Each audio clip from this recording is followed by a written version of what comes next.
दोस्तों, उत्तर प्रदेश अंबेडकर नगर की रहने वाली 3 लड़कियां जो रात के वक्त अपने गांव में एक बारात को देखने के लिए जाती हैं और बारात आती है। रीति रिवाज के तहत बड़ी धूमधाम से शादी भी हो जाती है, लेकिन उसके बाद से वो तीनों लड़कियां वापस अपने घर पर वापस नहीं लौटती।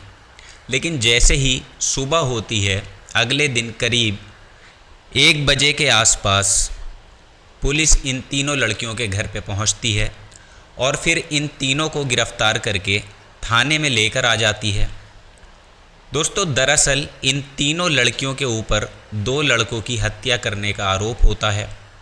हालांकि पुलिस जब इस केस की जांच पड़ताल करती है तो ऐसी ऐसी सच्चाइयां उनके सामने निकल कर आती हैं जिसे सुनने के बाद हर कोई हैरान रह जाता है, परेशान हो जाता है। तो आदाब, नमस्कार, गुड इवनिंग, सत श्री अकाल, बहुत बहुत स्वागत है आज का आपके इस नए एपिसोड में।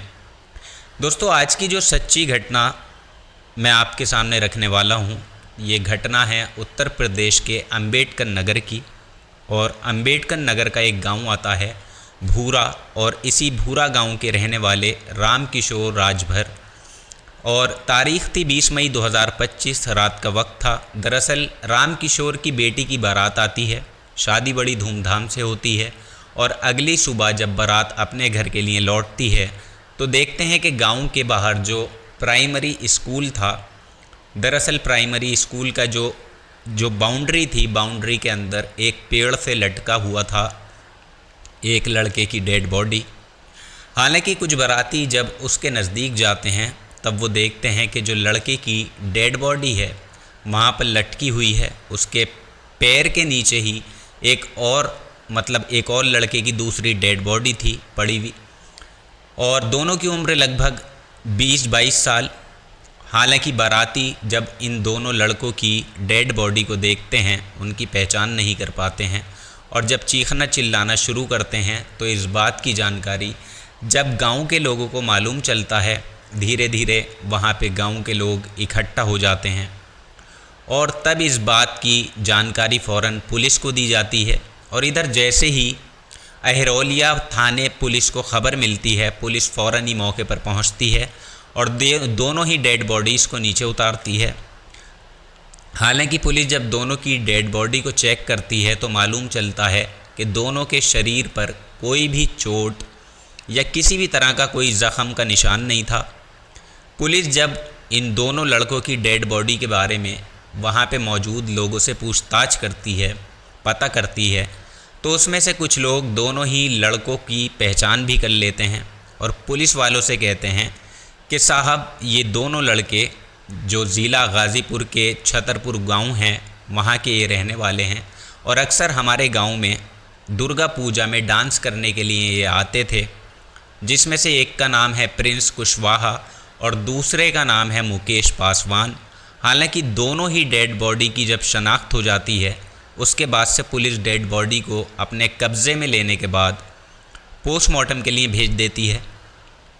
और फिर पुलिस जब अपनी टीम के साथ मुकेश के साथ साथ प्रिंस के घर पे जाती है और जब इनके परिवार वालों से पूछताछ करती है तो दोनों के परिवार वाले पुलिस को जवाब देते हुए कहते हैं कि साहब, 19 मई 2025 को रात के वक्त ये घर से निकले थे और जब घर से जा रहे थे तो बात करके गए थे कि हम लोग अयोध्या में राम मंदिर का दर्शन करने के लिए जा रहे हैं, और हमें नहीं मालूम था कि अंबेडकर नगर के भूरा गांव में कैसे पहुंच गए ये। पुलिस वहां से बयान लेने के बाद थाने में आ जाती है वापस, लेकिन पुलिस को साथ ही साथ प्रिंस और मुकेश के मोबाइल नंबर भी मिल जाते हैं। अब पुलिस जब दोनों की ही मोबाइल नंबर की कॉल डिटेल को निकालती है तो मालूम चलता है कि प्रिंस के कॉल डिटेल में एक ऐसा नंबर था जिस पे प्रिंस 19 मई 2025 को लगभग 10 बार बात किया था, उसने बात की थी। पुलिस जब उस नंबर की डिटेल निकलवाती है तो मालूम चलता है कि वो नंबर एक लड़की के नाम पर रजिस्टर्ड है जिसका नाम था लक्ष्मी, जो कि 19 साल की जिसकी उम्र थी और लगभग 19 साल अंबेडकर नगर के भवरा गांव की ये रहने वाली थी। पुलिस को जैसे ही लक्ष्मी की डिटेल मिलती है उसके बाद से पुलिस अब लक्ष्मी के घर पे पहुंच जाती है। 21 मई 2025 को दोपहर के करीब 1 बजे के आसपास पुलिस जब लक्ष्मी के घर पे आती है और पुलिस जब लक्ष्मी से पूछताछ करती है तो लक्ष्मी पुलिस वालों से कहती है कि जी हाँ साहब, मैं गांव में बारात देखने के लिए बगल की 2 सहेलियों के साथ गई थी। जो 2 सहेलियों का नाम वो बताती है, दरअसल वो दोनों ही सगी बहनें थीं। और जैसे ही नाम बताती है उसके बाद से पुलिस अब लक्ष्मी के साथ साथ उसकी दोनों सहेलियों को भी गिरफ्तार करके थाने में लेकर आती है और लगभग इनसे 8 से 10 घंटे लगातार पूछताछ जारी रहती है। हालांकि इन तीनों को जब अलग अलग बिठा के पूछताछ की जाती है तब जाके लक्ष्मी पुलिस वालों को जवाब देती है कि साहब, मेरा प्रिंस के साथ में अफेयर चल रहा था और उस रात को प्रिंस मुझसे ही मिलने के लिए आया था। सॉरी, लेकिन प्रिंस अकेला नहीं था बल्कि उसके साथ उसका दोस्त मुकेश और उसी के गांव का रहने वाला एक और लड़का सतीश कुमार भी शामिल था और मेरे गांव का भी एक लड़का था। ये चारों लड़के गांव के बाहर जो प्राइमरी स्कूल था वहाँ पे पहुँचे थे और हम तीनों भी वहाँ पे गए थे और हमने वहाँ पर बातचीत किया था। लेकिन बातचीत करने के बाद में अपनी दोनों सहेलियों के साथ मैं घर वापस आ गई। मुझे नहीं मालूम कि इन दोनों की हत्या किसने की है। हालांकि पुलिस लक्ष्मी के साथ साथ उसके दोनों सहेलियों के ऊपर भी काफ़ी सारा दबाव डालती है, प्रेशर देती है, लेकिन ये तीनों एक ही जवाब देते हुए कहती हैं कि साहब, जिस वक्त हम लोग वहाँ से घर पर वापस आए तब वो सब के सब सही सलामत थे, बिल्कुल ठीक थे। पुलिस इनसे काफ़ी देर तक पूछताछ करने के बाद आखिरकार 21 मई 2025 को ही रात के करीब 1 बजे के आसपास इन्हें घर वापस छोड़ देती है और जैसे ही सुबह होती है पुलिस को सूचना दी जाती है कि 22 मई 2025 को लक्ष्मी अपने घर के अंदर ही गले में फंदे बांध करके लटक चुकी है। दरअसल लक्ष्मी की मौत हो चुकी थी। पुलिस को जैसे ही इस तरह की सूचना मिलती है, पुलिस के लिए अब ये मामला और काफ़ी पेचीदा हो गया था। दरअसल उसके बाद से पुलिस अब लक्ष्मी की जो 2 सहेलियां होती हैं उनसे कुछ पूछताछ नहीं करती है, बल्कि पुलिस अब सीधे प्रिंस के गांव में जाती है और जो प्रिंस के गांव का लड़का सतीश कुमार इन दोनों के साथ आया था, पुलिस उसे गिरफ़्तार कर लेती है। और उसके बाद से पुलिस फिर से भवरा गांव में जाती है और भिवरा गांव का जो लड़का था पुलिस उसे भी गिरफ़्तार करती है।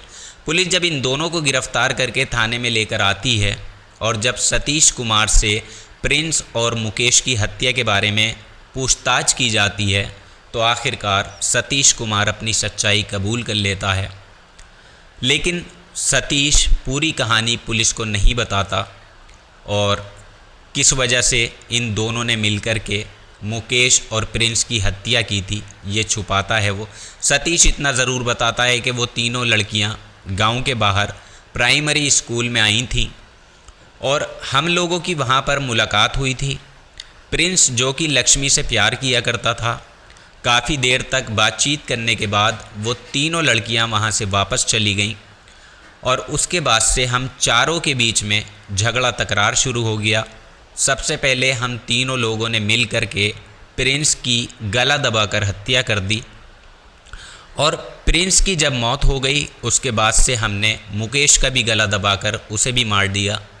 दोनों की मौत हो जाती है, लेकिन उन दोनों की मौत से मैं और भवरा गांव का जो लड़का था काफ़ी डर गए थे। इसलिए अब अपने आप को बचाने के लिए मैं और भवरा गांव का जो लड़का था दोनों आदमी मिलकर प्रिंस के गले में गमछा बांध करके उसे पेड़ से लटका देते हैं और फिर उसी के पैर के नीचे बिल्कुल उसके दोस्त मुकेश की डेड बॉडी को रख देते हैं और उसके बाद से हम लोग वापस अपने घर चले गए। ये वो पुलिस को बयान देता है। हालांकि पुलिस सतीश कुमार से सवाल करती है कि हमें बताओ कि आखिरकार तुमने किस वजह से उन दोनों की हत्या की है, लेकिन सतीश अभी तक अपना मुंह नहीं खोल पाया था। हालांकि सतीश जब अपनी सच्चाई कबूल कर लेता है उसके बाद से पुलिस सतीश और भीरा गांव का जो नाबालिग लड़का होता है इन दोनों को गिरफ़्तार करने के बाद जेल भेज चुकी है। लेकिन जब ये ख़बर सोशल मीडिया से लेकर अखबारों के माध्यम से लोगों के सामने पहुंचती है तो कई सारे पत्रकार थाने में जाते हैं और जाकर पुलिस से कई तरह के वो सवाल भी करते हैं कि जब सतीश कुमार ने अपना जुर्म कबूल कर लिया है तो हमें ये भी बता दीजिए कि आखिरकार उसने प्रिंस और उसके दोस्त मुकेश की हत्या की क्यों है। लेकिन पुलिस अभी तक इस पूरे मामले में प्रेस कॉन्फ्रेंस नहीं करती है और अब देखने वाली बात ये थी कि आखिरकार पुलिस इस केस की पूरी सच्चाई का उजागर कब करती है और क्या कुछ बताती है और प्रेस कॉन्फ्रेंस कब करती है। फ़िलहाल जो दोनों आरोपी थे पुलिस इन दोनों को गिरफ्तार करके जेल भेज चुकी है। लेकिन प्रिंस की गर्लफ्रेंड लक्ष्मी ने अपनी जीवन लीला क्यों समाप्त कर ली, इस पे अभी पुलिस को पुलिस की कोई रिपोर्ट मिल पाई है, ना कोई बात सामने आई है। हालांकि पुलिस अभी भी इस केस की काफ़ी गहराई से जांच पड़ताल कर रही थी। देखने वाली बात यह है कि आखिरकार इस केस में और भी कितने आरोपियों का नाम जो है वो सामने निकल कर आता है, कौन कौन इसमें शामिल था और पुलिस उन्हें कब तक गिरफ्तार कर पाती है। तो दोस्तों, इस कहानी को लेकर आपकी जो भी राय हो नीचे कमेंट बॉक्स में ज़रूर लिखिएगा और साथ ही अगर आप चैनल पर नए हैं तो चैनल को सब्सक्राइब ज़रूर कर लें। अपना नाम और अपने शहर का नाम नीचे कमेंट बॉक्स में ज़रूर लिखिएगा ताकि आने वाली वीडियोज़ में मैं आप सभी लोगों के नाम ले सकूं। तो आज के एपिसोड में इतना ही। जल्दी मुलाकात होगी आपसे किसी नई सच्ची घटना में। तब तक आप अपना ख्याल रखें, अपनों का ख्याल रखें। जय हिंद।